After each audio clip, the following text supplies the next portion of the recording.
তার সাথে দেখা হয় কাকড়া দানবের। কাকড়া দানব তো শিকারের জন্য জঙ্গলে এসেছে, আর চিকুকে দেখে কাকড়া দানব তাকে তার শিকার বানাতে চায়। তখন চিকু তার কাছে অনুরোধ করে যে কাকড়া দানব যেন তাকে ছেড়ে দেয়, তাকে যেন প্রাণে না মারে। কিন্তু কাকড়া দানব শিকার খুঁজছিল, সে যে করেই হোক চিকুকে শিকার বানাবেই। চিকু আবারও তার কাছে অনুরোধ করে। এই পর্যায়ে কাকড়া দানব কিছুটা নরম হয়ে যায় এবং চিকুকে বলে সে যদি তার 3টি ধাঁধার সঠিক উত্তর দিতে পারে তাহলে সে তাকে ছেড়ে দেবে। তখন চিকু কোনো উপায় না পেয়ে তার কথায় রাজি হয়ে যায় এবং তাকে তার ধাঁধাগুলি বলতে বলে। তখন কাকড়া দানব তার প্রথম ধাঁধাটি বলে, আর তার প্রথম ধাঁধাটি হলো জীবনের নদী কাকে বলা হয়। বন্ধুরা আমি ধাঁধাটি আবার বলছি, জীবনের নদী কাকে বলা হয়। বন্ধুরা তোমরা যদি সঠিক উত্তরটি বলতে পারো তাহলে কমেন্টস করে জানিয়ে দাও, আর তোমাদের সময় শুরু হচ্ছে এখন থেকে।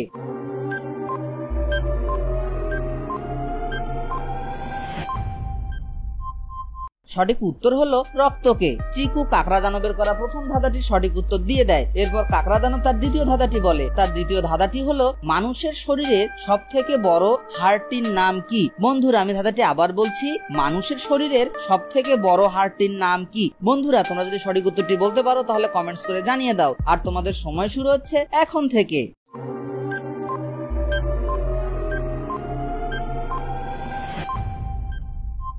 কি বন্ধুরা তোমরা কি সঠিক উত্তরটি বলতে পারলে? তো চলো বন্ধুরা দেখে নেওয়া যাক কাকড়া দানবের দ্বিতীয় ধাঁধাটির সঠিক উত্তর কি হয়। কাকড়া দানবের দ্বিতীয় ধাঁধাটির সঠিক উত্তর হলো ফিমার। চিকু কাকড়া দানবের করা দ্বিতীয় ধাঁধাটিরও উত্তর দিয়ে দেয়। এরপর কাকড়া দানব তার 3 নাম্বার ধাঁধাটি চিকুকে বলে, আর তার 3 নাম্বার ধাঁধাটি হলো বাংলাদেশের জাতীয় সঙ্গীতটি কত সালে রচনা করা হয়েছিল। বন্ধুরা আমি ধাঁধাটি আবার বলছি, বাংলাদেশের জাতীয় সঙ্গীতটি কত সালে রচনা করা হয়েছিল। বন্ধুরা তোমরা যদি সঠিক উত্তরটি বলতে পারো তাহলে অবশ্যই কমেন্টস করে তা জানিয়ে দাও, আর তোমাদের সময় শুরু হচ্ছে এখন থেকে।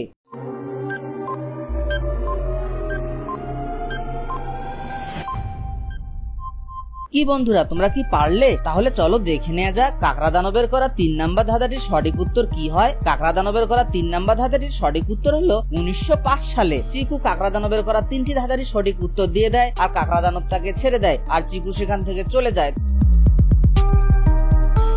তো বন্ধুরা আমাদের আজকের ধাঁধাগুলি তোমাদের কেমন লেগে থাকলো? যদি ভালো লেগে থাকে তাহলে অবশ্যই ভিডিওতে লাইক করে চ্যানেলটি সাবস্ক্রাইব করে দেবে। আর হ্যাঁ বন্ধুরা আমরা অনেক কষ্ট করে ভিডিও বানাই, তোমরা যদি ভিডিওটিতে একটি লাইক ও একটি সাবস্ক্রাইব করে দাও তাহলে আমাদের কষ্ট সার্থক হবে। তো আজকের মতো এখানেই বিদায় নিচ্ছি বন্ধুরা, সে পর্যন্ত ভালো থেকো, টাটা বাই বাই।